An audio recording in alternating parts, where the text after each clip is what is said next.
اور وہ اپنی بات کو اس طرح پیش کرے کہ وہ نبی سے محبت نہیں کرتا. جس طرح ذاکر نائک صاحب کے بارے میں وہ ایک ویڈیو مشہور ہوگی کہ وہ کہہ رہے تھے محمد کو ماننا حرام ہے، حالانکہ ان کی اصل ویڈیو یہ ہے کہ محمد صلی اللہ علیہ وسلم سے مانگنا حرام ہے. تو مینیپولیٹ کرنے والے، ایڈیٹنگ کرنے والے انہوں نے بنا دی ویڈیو. اب بھی کیسے تصور کر سکتے ہیں کہ وہ شخص اللہ کے نبی صلی اللہ علیہ وسلم کے بارے میں کہے کہ نبی کو ماننا حرام ہے. تو مرزا علی انجینئر سے اختلاف ہے. ہم تو ابھی بھی ان کو دعوت دیتے ہیں کہ آئیں، اپنی اصلاح کریں، اللہ کے دین کی طرف، اصحاب رسول کی طرف، حق سچ کو بیان کریں. قبر پرستی کو ہم بھی پسند نہیں کرتے، بدعات کو ہم بھی پسند نہیں کرتے، ماتم یا باقیہ چیزیں جو اسلام کا حصہ نہیں ہے، وی ڈونٹ لائک دس، ہمیں پسند بالکل نہیں ہے. آپ کی بات کو تسلیم کریں گے، لیکن جو بات آپ کسی چیز کو بغیر نالج کے صحیح معنوں میں ایک حدیث کو لے کر دوسری بقیہ حدیثیں اور بقیہ چیزوں کو چھوڑ کر آپ ایسا کریں گے تو معذرت، ہم اس چیز کی نہ سپورٹ کریں گے. یاد رکھیے گا، نبی کے دشمن اور نبی کے صحابہ کا دشمن کبھی نہ دنیا میں خیر پا سکتا ہے نہ کبھی آخرت میں. ضرور باہر آئے، شیر ضرور باہر آئے، شیر ضرور باہر آئے. اور عین ممکن ہے انجینئر کو جیل میں ڈالا ہی اسی وجہ سے گیا ہو کہ ان مولویوں کی مزید حرکتیں باہر آئیں کہ حق کو کیسے یہ قبول کرتے ہیں اور کیسے یہ ذاتیات پر آ کر حق کو پس پشت کر دیتے ہیں، کہ ذاتی دشمنی میں قرآن و سنت کی غلط تعویل کر رہے ہیں. عین ممکن ہے علی بھائی کے بارے میں غیب سے یہ فیصلہ ہوا ہو، تقدیر حرکت میں آئی ہو کہ کچھ عرصہ جیل میں رہو. ہم مزید ان کو بتاتے ہیں، لیکن میں اپنی رائے دے رہا ہوں. تو اسلامی نظریاتی کونسل سے میری گزارش ہے کہ آپ اپنے علم کو سنبھالیں، اپنے اختیارات کا ناجائز فائدہ نہ اٹھائیں. شرعی جواز آپ کا حق نہیں ہے کہ آپ اس کے بارے میں اونچ نیچ کریں. مرزا صاحب سے جا کے پوچھیں تو صحیح کہ آپ نے کس مقصد سے یہ جملہ بولا، حالانکہ اس بندے نے کہہ بھی دیا ہے کہ میری یہ مراد ہے، وہ مراد بھی نہیں مان رہے.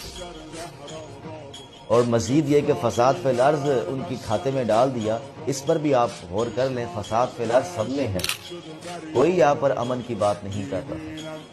عطا اللہ بنیالوی صاحب کو دیکھ لیں، ابتسام الہی ظہیر صاحب کو دیکھ لیں، یہ سارا فساد فی الارض قرآن و سنت اکیڈمی جیلم میں ہے. ہر ایک کا اپنا انداز ہوتا ہے بات کرنے کا. جو صحیح بخاری کی حدیث کے بارے میں پہلے یہ کہے کہ جھڑی ہوئی حدیث، پھر کہتے ہیں حدیث صحیح ہے، مضمون گھڑا ہوا ہے. مجھے نہایت افسوس کے ساتھ یہ کہنا پڑ رہا ہے کہ اسلامی نظریاتی کونسل اپنی قدر کھو بیٹھا ہے. سر چاہے آپ کو یہ بات اچھی لگے یا بری لگے، بالکل اپنی قدر کھو بیٹھا ہے. اتنی کچی بات، دو طرح کے فتاوی ان کے سامنے آئے ہیں، پھر بھی اتنی کچی بات. ان کو سراحتاً لکھنا چاہیے تھا کہ یہ جملے بالکل ایسے، بلکہ پورا کانٹیکسٹ سننا چاہیے تھا. کانٹیکسٹ سننے کے بعد پھر انہیں اس کو موقع دینا چاہیے تھا کہ جس کی زبان سے جملے نکلے ہیں وہ کیا اس کے بارے میں بیان کر رہا ہے. اپنی وضاحت متکلم خود بیان کرتا ہے. کوئی دنیا کی ایسی کتاب ہے ہمارے سامنے رکھو، ہم بھی 10 باتیں اس میں سے نکال کے بیان کر دیں. متکلم خود وضاحت اپنی بات کی کرے گا، اس کو دیکھا جائے گا کہ جب علماء کے فتاوی دونوں آراء پر مشتمل موجود ہیں تو صراحتاً یہ بات کرنی چاہیے تھی کہ سر علماء کی رائے ہیں تو ہم کیسے اس کو گستاخ قرار دے سکتے ہیں؟ اس سے بڑھ کر شبہ کوئی ہے دنیا میں کہ ایک عالم دین کے نزدیک گستاخی نہیں ہے، دوسروں کو اگر لگ بھی رہا ہے تو یہ چیز ہونی چاہیے تھی. اور باقاعدہ آپ لکھتے کہ زبان کے اندر آئندہ اس چیز کی ضمانت دی جائے کہ زبان اس قدر ایسی نہیں ہوگی کہ جو لوگوں میں فتنہ کا باعث بنے، ان کے جذبات کو مجروح کرے. اصلاح کرنا مقصد ہونا چاہیے، زبان میٹھی ہونی چاہیے. موسیٰ کریم علیہ السلام کو اللہ بھیجے فرعون کے پاس، ظالم دنیا جان کا، خود اللہ قرآن میں نص کرے انہ طغیٰ، اس نے حد کر دی ظلم کی. لیکن ساتھ ہی اللہ تعالیٰ موسیٰ کریم علیہ السلام ہارون علیہ السلام کو فرمایا قولا لہ قولا لینا. تصور بھی نہیں تھا کہ اسلامی نظریاتی کونسل جیسا آئینی ادارہ اس طرح اپنے حدود سے تجاوز کر سکتا ہے. اگر کوئی اس نوعیت کا استفسار آیا تھا تو اولاً اسلامی نظریاتی کونسل کو اپنے حدود کا تعین کرتے ہوئے اس کا جواب بھی دینا چاہیے تھا کہ یہ اس کے دائرہ اختیار سے باہر ہے. اسلامی نظریاتی کونسل ایک آئینی ادارہ ہے، چنانچہ اس کے حدود ریاست پاکستان کے آئین میں متعین کر دیے گئے. ان کو نکال کر پڑھ لیجئے، اس میں ہرگز اس کی کوئی گنجائش نہیں. مجھے یاد ہے کہ اس نوعیت کے استفسارات ہمارے زمانے میں بھی آتے تھے، ان میں بالعموم اسی طرح معذرت کر دی جاتی. زیادہ سے زیادہ آپ یہ کہہ سکتے ہیں کہ انفرادی طور پر یا کسی خاص محکمے کو الگ سے اسلامی نظریاتی کونسل اپنی کوئی رائے دینا چاہے تو دے دیتی، اگرچہ میرے نزدیک اس کی بھی کوئی گنجائش نہیں. اس لیے بہت معذرت کے ساتھ ایک آئینی ادارے نے صریح اپنے حدود سے تجاوز کیا. ان کو ہرگز اس نوعیت کا کوئی کام نہیں کرنا چاہیے۔ علماء کے فتاویٰ کی نوعیت بالکل الگ ہے، وہ ہمارے ہاں ایک روایت بنی ہوئی ہے، اس میں رائے دی جاتی ہے۔ اس میں رائے سے آگے بڑھ کر یہ فرمایا گیا ہے کہ یہ ایک فیصلہ ہے، یہ فیصلہ دینے کا اختیار ان کو کس نے دیا ہے؟ کہ آپ کی عنایت ہے کہ آپ نے یہ فرمایا کہ انہوں نے ملزم قرار دیا ہے، نہیں، انہوں نے مجرم قرار دیا، اور جس استدلال کی بنیاد پر قرار دیا ہے وہ آخری درجے میں بےمانی استدلال ہے۔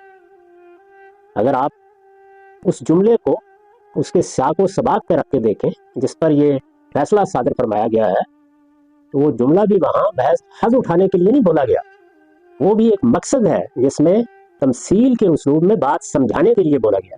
اللہ تعالیٰ نے قرآن مجید میں فرمایا ہے کہ محمد رسول اللہ کے جو رسول تھے محمد صلی اللہ علیہ وسلم، ان کا اور ان کے ساتھیوں کی مثال بیان کی، فرمایا والذین معہ اشداء علی الکفار، کہ وہ آپس میں بڑے ہی زیادہ رحم دل تھے اور کفار میں بڑے سخت دل تھے۔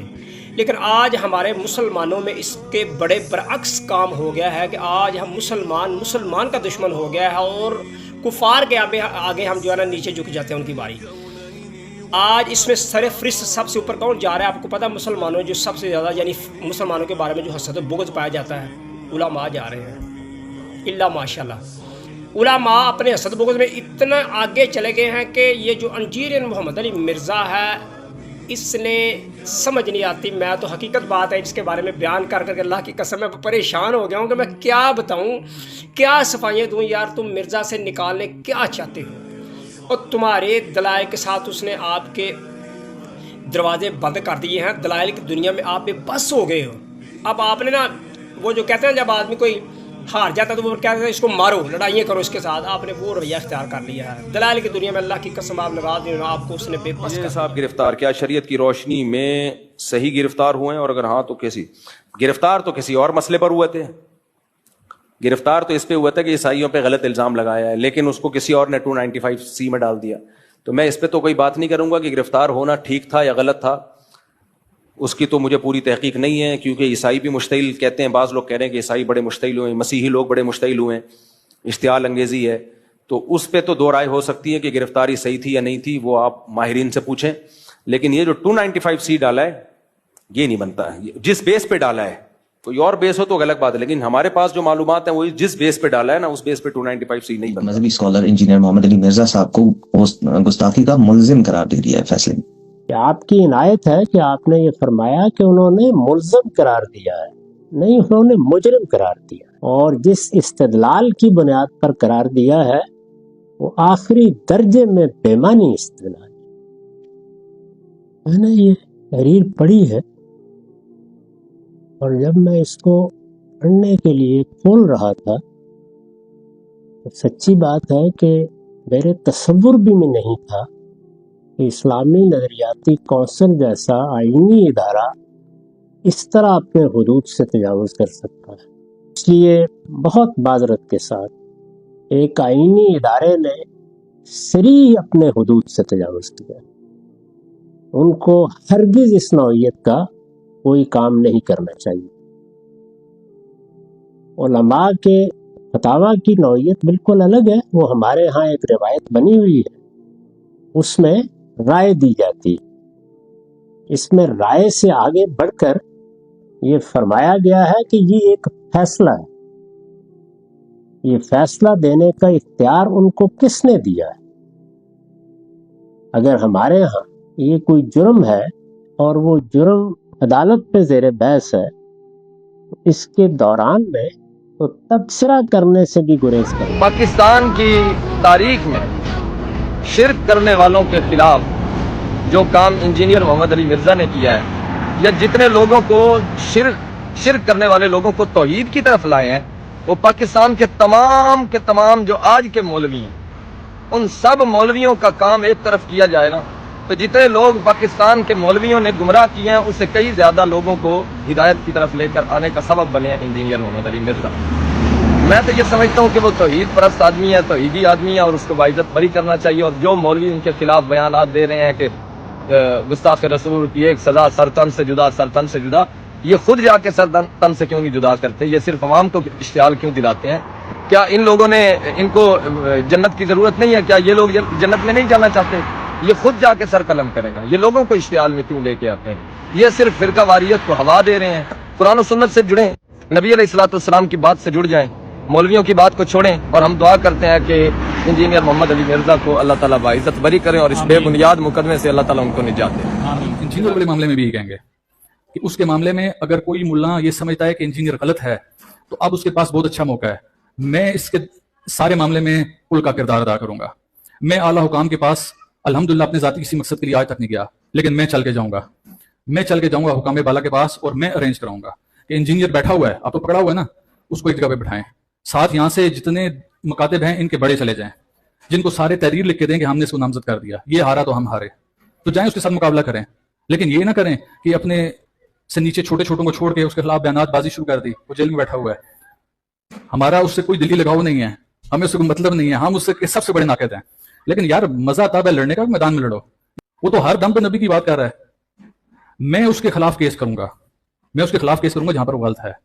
وہ اولیاء کے حوالے سے غلط بات کرتا ہے تو میں اس کے اوپر کیس کروں گا. کوئی اور چیز ہے اس کے معاملے میں غلط ہے تو میں اس کے اوپر کیس کروں گا. لیکن یار جو نبی کی بات کرتا ہے, نبی کے خلاف کیسے ہوگا؟ بیٹھتا ہے تو درود و سلام بھیج کے بیٹھتا ہے. اس نے لوگوں کو بتایا کہ تم لوگوں کو یہ غلط گائیڈ کر دیا گیا کہ نبی کی اہل بیت کے اوپر رضی اللہ پڑھا جاتا ہے. اس نے لوگوں کو بتایا کہ تمہارے امام بخاری, امام مسلم نے اپنی کتابوں میں ان کے ساتھ علیہ السلام کا لفظ لکھا ہوا ہے. تو جو نبی کی ضروریت کے اوپر سلام بھیج رہا ہے, نبی کی ذات کا کیسے دشمن ہو سکتا ہے؟ وہ نبی کا کیسے دشمن تراز ہو سکتا ہے؟ وہ کیسے نبی پاک صلی اللہ علیہ وسلم کی ذات کے اوپر کوئی ایسا ایلیگیشن اٹھا سکتا ہے؟ کسی کی بات سامنے رکھنا کہ فلاں شخص سے بات کرتا ہے, یہ قطعاً ایسے نہیں ہوتا کہ وہ شخص ایسی بات کر رہا ہے. تو لہٰذا گزارش ہوگی کہ قانون نافذ کرنے والے اداروں سے کہ اگر ان معاملات میں ذرا سا بھی ایسا معاملہ ہوا جس میں ناانصافی ہوئی تو دنیا میں تو معاملات گڑبڑ ہوں گے کیونکہ ایک پریسیڈنٹ سیٹ ہو جائے گا. آئندہ آنے والی نسل وہی چیز دیکھے گی. تو لہٰذا کوئی اس کے اوپر ہوش سے کام لینا ہوگا, بڑی تحقیق کرنی ہوگی, بڑی صلح جوئی کے ساتھ معاملات کرنے ہوں گے, تھنک ٹینکس کو بٹھانا ہوگا, دماغ لڑانے والے لوگوں کو بٹھانا ہوگا, جو علم و تحقیق کی دنیا کے ماسٹر مائنڈ لوگ ہیں ان کو بٹھا کے اس معاملے کو حل کرنا ہوگا کہ آیا اس نے گستاخی کیا نہیں. کسی کے فتوے کے اوپر اگر کسی کے اوپر گستاخی کا فتویٰ لگ گیا تو یاد رکھیے کہ پھر چوک چوک کے اوپر گستاخی کے فتوے لگیں گے.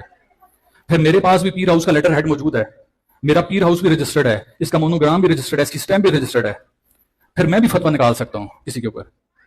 لیکن اگر اس طرح فتوے نکلنے شروع ہوئے تو چوک چوک سے نکلیں گے, گھر گھر سے نکلیں گے, کریا کریا سے نکلیں گے, گاؤں گاؤں سے نکلیں گے.